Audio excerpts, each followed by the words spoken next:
अभी विधानसभा गोपाओं में हमने देखा कि हिंदुस्तान में एक खबर छपी थी, उसकी एक इदारा यहाँ पे आया हुआ था, वो पॉलिटेक्निक था, लेकिन किसी को ये नहीं मालूम था, उसमें उसका ये नहीं दिया था कहाँ पे है। गोपाओं विधानसभा लिखा हुआ था। वो भड़ाइल में बनी हुई है, गोपाओं के लिए आई थी।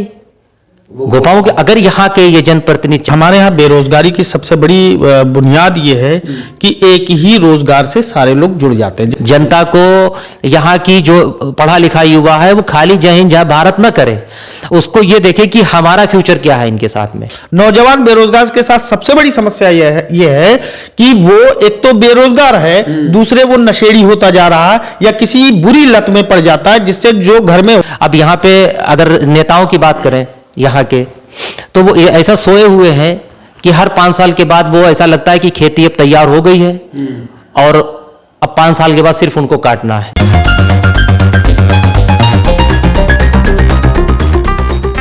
बहुत सारी राजनीति बदलेगी, कस्बा बदलेगा। लघु उद्योगों को कैसे कस्बे में शुरू किया जाए, लघु उद्योगों के माध्यम से, कि कस्बे में छोटा मोटा रोजगार तो जरूर मुहैया हो। जैसे कि आप बहुत 20 साल 15 साल पीछे चले जाएं तो कस्बे में एक लघु उद्योग बहुत तेजी से, छोटा सा कुटीर उद्योग भी कह सकते हैं, चल रहा था। कुटीर उद्योग, लघु उद्योग, टोपी बुनी बहुत जा रही थी, उससे इतना रोजगार था कि घर की महिलाएं जिनका कुछ कोई नहीं था, दिन भर जीतोड़ मेहनत करके अपने परिवार की खाना बना तैयार कर देती थी आमदनी करके। अब वो भी खत्म हो चुका। इसी तरह से कैसे कोशिशें की जाएं कि कस्बे के जो हमें बहुत सारे राजनीति देख रहे होंगे नेता, उनको वो कैसे कोशिश करेंगे कस्बे में छोटे छोटे उद्योग शुरू हो जाएं और लोगों की थोड़ी ही आमदनी शुरू हो जाए, लेकिन आमदनी का जरिया बनने लगे, जिससे कस्बे का विकास हो। इस बारे में कुछ बताइए। देखिए कलीम साहब जी, मैं अभी इन्होंने फरहान भाई ने एक बात कही थी कि बेरोजगारी भी एक अहम मुद्दा है। और इससे पहले भी मैं देख रहा था कि हमारे यहाँ बेरोजगारी की सबसे बड़ी बुनियाद ये है कि एक ही रोजगार से सारे लोग जुड़ जाते हैं। जैसे अगर बाप खेती कर रहा है तो बेटा भी खेती करने लगा, तो 5 कुंटल के 5 कुंटल ही है, लेकिन उसमें जहां एक आदमी जुटा हुआ था 2 आदमी जुट गए। ठीक है, ये बेरोजगारी कस्बे में बहुत ज्यादा, गुप्त बेरोजगारी इसको कह सकते हैं। वैसे तो खेत जा रहे हैं, बाहर जा रहे हैं, सब कर रहे हैं, लेकिन उससे कोई बेनिफिट नहीं है। अब नेताओं को इसके बारे में क्या सोचना है और कैसे सोचना है, ये भी अभी टोपी का जिक्र करके आपने ये बात बता दी है कि कस्बे में टैलेंट की कमी नहीं है। अभी जैसे चिकन का काम बहुत तेजी से चल रहा है कस्बे में, इससे पहले टोपी का काम चला, और कस्बे के कितने लोग ऐसे हैं जो दिल्ली में 15-15, 20-20 हजार रुपए महीना पर बेचारे घर से दूर रह करके कपड़े सिल रहे हैं, कटिंग कर रहे हैं। ऐसे लोगों को चिन्हित करके एक बड़ा कारखाना कायम किया जा सकता है किसी भी जनप्रतिनिधि के माध्यम से, ताकि वो लोग यहीं पर रह करके कारोबार को बढ़ावा दे सकें। इस तरीके से कस्बे के अगर 10 लोग बाहर जा रहे हैं तो यकीनी तौर से 20 लोग यहाँ पर रोजगार से जुड़ जाएंगे और अपना दीगर काम भी कर लेंगे, जिससे उनकी आमदनी में बढ़ोतरी हो सकती है, उनकी आमदनी में इजाफा हो सकता है। यही एक तरीका है कस्बे में रोजगार लाने का। उसके अलावा जैसे नगर पंचायत के माध्यम से जो भी स्कीमें आए, मजदूरी की आए किसी तरीके की, तो उसमें वो इन्वॉल्व करके उनको रोजगार दिया जा सकता है। और इंडस्ट्री तो देखिए, जहां अगर कॉलेज की आवश्यकता है तो कस्बे में या क्षेत्र में इंडस्ट्री की भी बहुत बड़ी आवश्यकता है। एक ऐसी इंडस्ट्री होनी चाहिए जिसमें जितने भी बेरोजगार हैं, खास तौर से नौजवान बेरोजगार के साथ सबसे बड़ी समस्या यह है कि वो एक तो बेरोजगार है, दूसरे वो नशेड़ी होता जा रहा है या किसी बुरी लत में पड़ जाता है, जिससे जो घर में होता है वो भी बिकने की नौबत आ जाती है और बर्बादी की कगार पर पहुंच जाता है। इन सब चीजों के लिए हमारे जो भी जनप्रतिनिधि हैं उनको सोचना पड़ेगा। और अगर ये छोटे छोटे टैलेंट है, इनको देखा जाए तो, और इनके जरिए या ये कह रही है इन्हीं टैलेंट चीजों को देखते हुए एक इंडस्ट्री लगवा दी जाए तो बहुत फायदा हो सकता है इसका।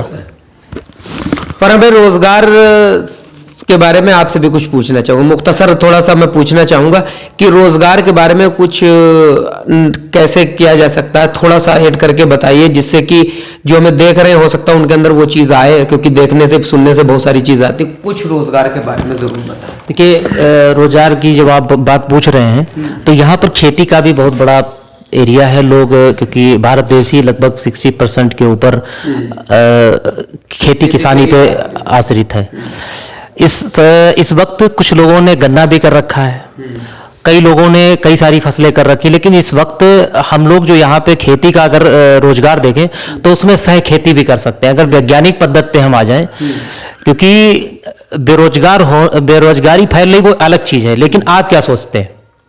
आप क्या सोचते हैं? तो इस वक्त बहुत सारे लोग मोबाइल इस्तेमाल करते हैं और गानों में तमाम चीज़ों में अपना वक्त गुजारते हैं, तो उनको ये देखना चाहिए, खेती से रिलेटेड देखना चाहिए, जैसे कि हम खेती कर रहे हैं या आप खेती कर रहे हैं, तो इस वक्त गन्ना के खेत खाली हो रहे हैं, तो गन्ने के खेती के साथ में वैज्ञानिक जो तरीका है उसमें सह खेती कैसे कर सकते, एक खेती के साथ में डबल खेती कैसे कर सकते, जैसे कि भिंडी जो है आप बो सकते हैं, इस वक्त कर सकते हैं, भिंडी के साथ में उड़द है, इस तरीके से भी हम खेती की, क्योंकि सरकार आय दोनों नहीं करे, सरकार तरह तरह की योजनाएं चला रही है, सरकार जागरूक कर रही है, सरकार हमारे कृषि फार्म भी और कृषि अधिकारी के यहाँ बड़े बड़े कार्यक्रम होते हैं, उनसे आपको एक बार जुड़ना पड़ेगा, जुड़ने के बाद में वहाँ जो ट्रेनिंग्स होती हैं, तमाम चीज़ें होती हैं, उनसे भी हम अपनी, क्योंकि अगर खेती कर रहे हैं तो उसको हम वैज्ञानिक पद्धति पे करना चाहिए हमको, कि गन्ना बोया है, जैसे कि आनंद भाई ने कहा कि 5 कुंटल ही पैदा कर रहे हैं, नहीं, आप अगर गेहूं कर रहे हैं तो गेहूं होता है, लेकिन अगर आप गन्ना कर रहे हैं, गन्ना के साथ में हम क्या सह खेती कर सकते हैं,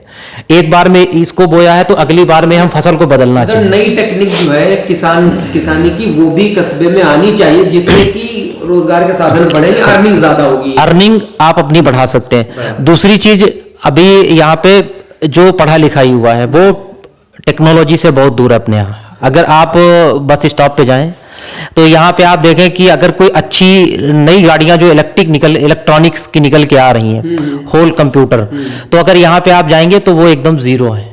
क्यों? क्योंकि उनका वही आर्मेचर, वही चीजें, सारी चीजें बना रहे हैं। तो आखिर क्यों? आपको जागरूक होना पड़ेगा। अगर कहीं कोई जरूरत है तो आज का सबसे अच्छा साधन है मोबाइल से आप इस्तेमाल कर सकते हैं, उसको देख सकते हैं क्या करना है। तो इस तरीके से आप अपना रोजगार बढ़ा सकते हैं, लोगों बढ़ सकता है रोजगार। और चिकन का जो काम हो रहा था, ये सीजनी काम है, अभी भी होता है लेकिन ज्यादा दिखता नहीं। टोपी का काम, अगर आप टोपी की बात करें तो गोपामो की टोपी, जब बराक ओबामा साहब यहाँ पे आए थे तो उनको गोपामो की टोपी गिफ्ट में भेजी गई थी यहाँ से, क्योंकि उस टाइम यहाँ के सारे हिंदू मुस्लिम का वो एक बिजनेस बना हुआ था। अभी भी कई हिंदू मुस्लिम सारे इसको मिलके जो है अभी भी काम कर रहे हैं और अभी भी चल रहा है। लेकिन खुद सोचना होगा कि हमको आखिर ये बेरोजगारी, अब यहाँ पे अगर नेताओं की बात करें यहाँ के, तो वो ऐसा सोए हुए हैं कि हर 5 साल के बाद वो ऐसा लगता है कि खेती अब तैयार हो गई है और अब 5 साल के बाद सिर्फ उनको काटना है। तो जनता बिल्कुल, उनका मैनिफेस्टो अब की जारी होना चाहिए। जनता को यहाँ की जो पढ़ा लिखा युवा है वो खाली जय हिंद जय भारत न करे, उसको ये देखे कि हमारा फ्यूचर क्या है इनके साथ में। अभी विधानसभा गोपाओं में हमने देखा कि हिंदुस्तान में एक खबर छपी थी, उसकी एक इदारा यहाँ पे आया हुआ था, वो पॉलिटेक्निक था, लेकिन किसी को ये नहीं मालूम था, उसमें उसका ये नहीं दिया था कहाँ पे है। गोपाओं विधानसभा लिखा हुआ था, वो भड़ाइल में बनी हुई है, गोपाओं के लिए आई थी। गोपाओं के अगर यहाँ के ये जनप्रतिनिधि चाहते तो यहाँ भी आ सकती थी। मौजूदा विधायक माननीय श्याम प्रकाश जी मौजूदा विधायक हैं, उन्होंने विधानसभा के लिए बहुत सारे कार्य किए हैं। तो अगर उनसे कहा जाता है कि यहाँ पे हमारे यहाँ अगर इसका कर दिया जाए, क्योंकि विधानसभा अब गोपामो हो गई है, तो वो पॉलिटेक्निक यहाँ भी आ सकती थी। पॉलिटेक्निक अगर यहाँ बनती तो लड़के टेक्निकल चीजें सीखते, युवा टेक्निकल चीजें सीखते। अब यहाँ से हमारा मुख्यालय 30 किलोमीटर है, इधर पिसामा है, टड़ियामा है, लेकिन जहां साधन संसाधन है, खाली सर्टिफिकेट लेना है तो कई सारे लोग काम कर रहे हैं, ऑनलाइन भी आप कर सकते हैं। लेकिन आपको इन चीजों से यहाँ के जनप्रतिनिधियों को सोचना चाहिए, इन सब चीजों निकलना चाहिए। लेकिन इसका जनता ही जनार्दन है, तो ये 5 साल वाली खेती का खेल खत्म होना चाहिए। इस बार युवाओं को सामने आना चाहिए और उनका ये होना चाहिए कि आप अपने मैनिफेस्टो जारी करिए, मैनिफेस्टो जारी करिए कि आप क्या करेंगे कस्बे के लिए। उनसे बाकायदा वो करिए कि आप करेंगे नहीं करेंगे। यहाँ जो बाहर, यहाँ की लड़कियां जो पढ़ के आती हैं, जो जागरूक लोग हैं, उनकी तो इंटर बीए जाती है, लेकिन जो यहाँ की बहुएं अगर इंटर करके आती तो यहाँ बीए करने के लिए कोई भी जगह नहीं है, कहाँ जाएंगे भाई? उनके पास पैसा नहीं है। नूरजहां डिग्री कॉलेज बना हुआ है, लेकिन अगर सरकारी होगा हो सकता है कम फीस में पढ़ जाए, लेकिन यहाँ पे नहीं है। यहाँ की लड़कियां इंटर तक अगर नारायण पब्लिक इंटर कॉलेज है तो इंटर तक ही पढ़ेंगी, वो टड़ियावा नहीं उनका गार्जियन भेजेगा। तो ये चीज को भी जो है सोचना पड़ेगा, बाहर निकल के आओ कि मैं उनका आदमी, इन चीजों से बाहर निकलना होगा, वरना वही 5 साल के बाद खेती खड़ी है, आए काट के चले गए। यही जी। जैसे अनस फारूकी साहब हमसे बात कर रहे थे, रोजगार के ऊपर बात हुई, कैसे रोजगार को कस्बे में बढ़ाया जा सकता है, और फरहान सागरी ने भी बात की। मैं कुछ ऐड करना चाहता हूं, मैं भी कुछ इसमें ऐड करना चाहता हूं 1 मिनट के लिए, कि छोटे छोटे उद्योग कैसे शुरू। आप सबके सबने जवाब दिए, तो कुछ सवाल भी निकले होंगे कि कौन से ऐसे छोटे छोटे उद्योग शुरू किए जाएं जिनसे कस्बे में काम शुरू हो। अब कौन सा, जैसे फरहान सागरी ने बताया कृषि खेत में दो तरह की एक साथ खेती कैसे की जा सकती, बहुत सारे अनस फारूकी साहब ने बताया। मैं ऐड करना चाहता हूं कि कस्बे में छोटे छोटे काम कैसे किए जा सकते हैं। अनस फारूकी साहब ने बताया कि वहां से कारखाना बड़ा डाल दिया जाए। मैं ये चाहता हूं जनप्रतिनिधियों को आगे आना चाहिए, और जो छोटे छोटे काम करने वाले हैं, जिनके पास 4 मशीनें हैं, कोई टी शर्ट तैयार कर रहा है, कोई मच्छरदानी तैयार कर रहा है, कोई लेगी तैयार कर रहा है, तो कोई कुर्ती तैयार कर रहा है, उनको मोटिवेट करना पड़ेगा, उनको ढांढस बनाना पड़ेगा कि अब हमारे कस्बे में आइए, हम आपको किराए पे दुकानें आज कम रेट पे भी दिलाएंगे, और आपको सिक्योरिटी प्रोवाइड ये कराएंगे कि कोई कस्बे में किसी तरह की कोई आपके साथ प्रॉब्लम्स नहीं होगी, हम उसके लिए आपके साथ हैं। तो जब उनको हिम्मत बंधेगी, छोटे छोटे काम कस्बे में शुरू होंगे, तो बहुत सारी चीजें कस्बे में होनी शुरू हो जाएंगे। और जब बच्चे उनमें इन्वॉल्व हो जाएंगे, जो इस तरफ घूम रहे हैं और शराबों में मुब्तला हैं और बहुत सारे चीजों में मुब्तला हैं, जुओं में मुब्तला हैं, तो जब वो इस चीजों में इन्वॉल्व हो जाएंगे, वक्त गुजरेगा तो कहीं ना कहीं उन चीजों से भी दूर धीरे धीरे होना शुरू हो जाएंगे।